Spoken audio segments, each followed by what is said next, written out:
Seriously, you're such a fool. How can anyone be as inept as you? Fool, inept. How many times had such cruel words been hurled at me? I had vowed my eternal love to him, truly believing that we could find happiness together. That was the idea, at least, when we got married. But when I came to my senses, the so-called love had vanished somewhere. My husband's domineering attitude escalated day by day, to the point where even the care of my mother-in-law was forced upon me. Physically and emotionally, I was on the brink. If things kept going this way, I would lose my sanity. However, God did not abandon me. The person who reached out to me, teetering on the edge of despair, was none other than my mother-in-law, whom I was taking care of. My name is Mary Wagner, 30 years old. After graduating from university, I worked in a publishing company. I quit my job at the time of marriage, and now I'm a full-time housewife. My friends say they envy me. How lucky you are to be a housewife. Your husband must be earning well, they say. But my married life isn't all that happy. In fact, it might be closer to hell. The cause of this was my husband, Jack. We met through work and got married after 2 years of dating. Jack, 3 years older than me, had a slightly cool side to him, and we weren't exactly the lovey-dovey couple. Still, I loved him for his solid self-identity and mature composure. I thought we could live a peaceful, happy life together. That was my expectation. But the moment we became a married couple, his attitude completely changed. Jack, to put it plainly, was a patriarch. I realized this a few days after our marriage. I, who had listened to his desire for me to become a full-time housewife, began to devote myself to household chores from the day after our marriage. That day, too, I had made dinner in time for Jack's return and was waiting for him. Jack comes home a little past 7 p.m. He then, looking at the dinner on the table, suddenly raised his voice. Hey, what's this meal? Huh? It's a gratin and salad, plus a pottage soup. Don't mess with me. If you're going to prepare a meal for your tired husband, it should be a full-course meal. I'm sorry. The last time you said it was delicious, so... That's not an excuse. Why can't you even do such simple things? You're really over as a woman. You're just too incompetent. You don't have to say it like that, I mutter with a bit of a troubled expression, and Jack glares at me. Then suddenly he threw the salad-filled dish onto the floor. At this unexpected act, a scream-like voice slipped out. "What are you doing?" Huh? It's because you, as a wife, can't even do the bare minimum, right? That's why I made it clear to you. You don't have to disrespect the food like that. Shut up. If you have time to make excuses, use your deficient brain to think more about how to become suitable as my wife. You fool. Fool? I'd been called that for the first time in my life. Sure, I've been scolded by my parents, and I've argued with my brother and friends, but I've never been subjected to such cruel words. More so, being told such things by the husband I love. It was only a few days since our marriage. I never imagined that he would throw the food on the floor just because he didn't like the dinner menu. That being said, I'm a housewife, and I'll continue to be dependent on him for our livelihood. I can't go against my husband. As a newlywed, the last thing I wanted to do was upset my husband. Since that day, I've been treading on eggshells around him. I'm extremely cautious not to step on his landmines. Every piece of laundry must be ironed meticulously. The loaded potato soup should be simple, and the seasoning of the side dishes should be well seasoned. Cleaning, even a single strand of hair on the floor, is not allowed. Living under such pressure, my nerves gradually wore thin. But without regard to me, his patriarchal dominance continued to escalate. Hey, this shirt has a crease left in the sleeve. Don't you have eyes? I'm sorry. I'll iron it right away. I'm leaving for work now, you know. You're always so slow. I'll do it right away. You won't have time for that. Damn, you're so annoying first thing in the morning.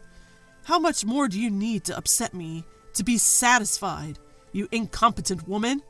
I'm sorry. Really, really sorry. Whenever I made a mistake, I immediately bowed my head in apology. This was also something ordered by my husband. Depending on the severity of the mistake, the level of my apology changes. This time, I was forgiven just by bowing, but when it's really bad, I have to kneel down in apology. When my mistakes continue, he sometimes even pointedly presents me with a filled-out divorce document. It's scary how you get used to things, and if you keep living like this for a year, you start to feel like you're absolutely worthless. But I can't divorce him, not in my current jobless state.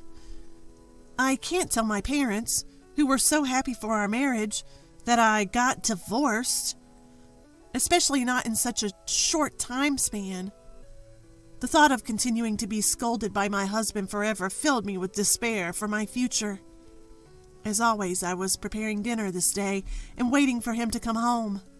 My daily routine is to finish cooking before 7 p.m. and have everything ready for him to eat at any time. As soon as the front door opens, I start laying out the food. If I don't finish by the time he sits down, I'll be forced to apologize again. My husband usually takes his seat in silence, but for some reason, this day was different. As he loosened his tie, he started a conversation with me. Mary, we're moving to my parents' house this weekend. Huh?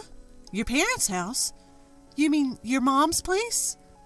Yeah, that's right. Have all our stuff packed by then. Why all of a sudden? Jack, you've always said that you didn't want to go back to your parents' house. In response to my probing question, his cold gaze pierced me. I instinctively shut my mouth, and after a pause, he opened his. My mother fell, and it's hard for her to live on her own now. What? Then we should go there right away. She's been hospitalized for a week. We're moving when she gets discharged this weekend. And I see that's what happened. But why all of a sudden?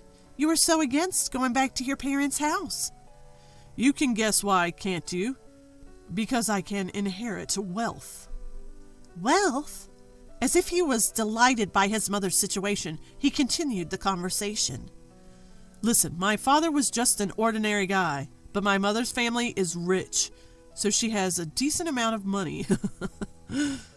What does that have to do with what happened this time? If I act dedicated during this time, I might be able to get a hefty inheritance, right? If we, as a couple, rush over, I'm sure she'll give us the whole inheritance. For such a reason? Isn't that a bit disrespectful? Shut up. You're being supported by me, so just listen quietly. I'm sorry. Being yelled at loudly, I instinctively apologized as usual. In front of my downcast self, he proclaimed with a triumphant look. Listen, you're the one who's going to take care of my mom.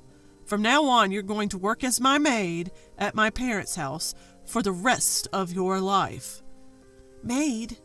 You mean like that? Don't talk back. Who do you think is providing for your current lifestyle? It's thanks to Jack. Right? Depending on how seriously you take care of my mother, the amount of inheritance we can get will change. So don't slack off in the care, understand? Urged to reply by him, I responded softly, yes. Seeing my obedience, he showed a satisfied smile before starting his dinner. Forcing me to care for his mother just for her inheritance? He doesn't think of me as his wife at all. To him, I'm just a housemaid. Although I knew this, being told so directly was quite a shock to me. Even so, I didn't have the courage to talk back. I was, in a sense, brainwashed, having erased my own possibilities. The next day, as per my husband's command, I began packing our belongings. We moved to my mother-in-law's place a week later, to coincide with her discharge from the hospital. On the day of her discharge, Jack didn't come to the hospital, using work as an excuse. So I was the one accompanying my mother-in-law. On the way back from the hospital, my mother-in-law opened her mouth in apology. Mary, I'm really sorry. Because of me, you're going through all this. No, don't worry about it. I'm a housewife, and if I can support you while staying at home, then there's nothing better than that. Thank you, but aren't you bothered by how sudden this was? Well, packing was a bit rushed, I guess. I bet it was. Even I was surprised. Jack moving in with us? I wonder why he decided to do this all of a sudden. Mary, did you hear anything? No, I didn't. It's understandable that my mother-in-law would find it strange. Jack has always disliked her, often saying things like, "She's a pain," and "I don't want to see her." Despite this, he moved in with her as soon as she was hospitalized, aiming for her inheritance. To be honest, I was taken aback by Jack's transformation. However, I couldn't tell my mother-in-law the truth. Trying not to give anything away, I pretended to be calm. From this day on, my life as a caregiver began. Adapting to the unfamiliar role of a caregiver, along with the housework in the large single-family home. Even returning to his parents' home didn't change Jack's domineering nature, and I was verbally abused almost daily when my mother-in-law wasn't around. I wasn't allowed to skimp on housework or caregiving, and my days were filled with constant activity from morning till night. This went on for about a month, until one day, as I was wiping my mother-in-law's body, she voiced her concern. "Mary, have you lost weight again?" No, don't worry about it, Mother." "Are you sure? I thought the same when you moved in. You looked a lot more worn out than when you first got married." She was right. Over the past year and a half of married life, I've lost 15 pounds. It's not that I've been skipping meals, but my appetite has certainly decreased. More than that, I don't have time to eat leisurely. My mother-in-law noticed the changes in me that even Jack hadn't. Just that fact alone made me feel a little less lonely. Not wanting to worry my mother-in-law, I forced a smile. "Don't worry about me, Mother. Just being able to have these nice chats with you every day makes me happy." "Mary, let's stop this gloomy talk. Should I wipe your other hand, Mother?" Yes, please." Then my phone suddenly rang. "Oh, it looks like it's Jack." At my mother-in-law's words, my body tensed. Jack had ordered me to answer his calls immediately. However, as I was holding a wet towel, I couldn't answer right away. But I knew if I didn't respond promptly, Jack would be furious again. Using my elbow, I managed to hit the answer button and switch the call to speaker. "Hello?" I replied. The moment I answered, a loud, angry voice came from the other end of the line. "Hey, don't mess around!" it shouted. "Why didn't you answer immediately?" I'm sorry, I was a bit occupied." "What? A maid should answer at the first ring." "But I was in the middle of something and couldn't." "Didn't I always tell you not to talk back? You're so annoying. Why are you so incompetent?" I'm sorry." "You're taking proper care of the old lady, right? The amount of inheritance depends on how well you do your job. Do you get that?" Being berated in front of my mother-in-law brought a rush of shame. He repeatedly insulted me, calling me incompetent and annoying, and then abruptly hung up the phone. After Jack's call ended, a heavy silence filled the room. It was broken by none other than my mother-in-law. "Mary, that was Jack, right? Does he always talk to you like that?" Yes, but it's my fault. I am incompetent." "What are you saying? You're such a kind and good girl." "Mom." "I can't overlook this, Mary. It's time to get back at him." "Huh?" My mother-in-law then suggested a plan. Following her instructions, I threw all of Jack's belongings into the yard and locked the front door. Together we waited for Jack to come home. A few hours later, we could hear rattling noises from the entrance. It must have been Jack, but of course the locked door wouldn't open. Despite the intercom ringing, I ignored it just as my mother-in-law had instructed. Finally, my phone started ringing. It was Jack. I switched the call to speaker and answered. Hello? He started off shouting immediately. Hey, don't mess around. Open the front door right now. I can't do that. What? What are you saying? This is at the order of your mother. What? Unable to comprehend, he repeatedly shouted, Don't mess around, and open it now. To him, my mother-in-law let out a cold voice. The one messing around is you, you fool. Mom? I always knew you were cold, but I never thought you'd treat your wife like this. No, that's not. I knew something was off when you suddenly moved in. To use your wife and rely on inheritance. How can you live such a shameful life? No, that's not true. What's not true? I have no intention of leaving you any inheritance. If you understand, get lost. This is my house. You will never be allowed back in. Flustered by my mother-in-law's words, Jack began pounding on the door. Through the phone, I could hear him begging, Please, do something! I have an ally, my mother-in-law. I won't be brainwashed any longer. With resolution, I said firmly to Jack on the phone, I want a divorce. I can't go on with you anymore. What? What are you saying? Shut up. I'm done being married to a man like you. I don't waste my life anymore. I won't give up on my own life. I've decided to carve out my own happiness. Don't joke around. You can't live without me. There's nothing I can't do. No matter how tough it gets, it's better than being with you. I will overcome anything. I will no longer need you in my life. I refuse to have a trash like you. I abruptly hung up the phone and blocked his contact. His yelling could be heard from outside, but it eventually changed to cries of despair. My mother-in-law reported this to the police. For his nuisance behavior, he was taken away by officers. I used the divorce papers he had given me before to formally divorce him.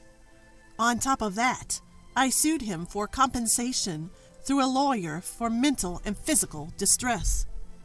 With the witness of my mother-in-law, the proceedings went smoothly. After paying the lump sum compensation to me, Jack's savings were exhausted. In addition, he lost his position at his company after they found out about his police records, and he was reduced to an ordinary employee. Naturally, my mother-in-law refused to pass down her inheritance to Jack. After a discussion with the lawyer, in accordance with my mother-in-law's wish to leave everything to me, it was decided that she would transfer me about $1 million per year.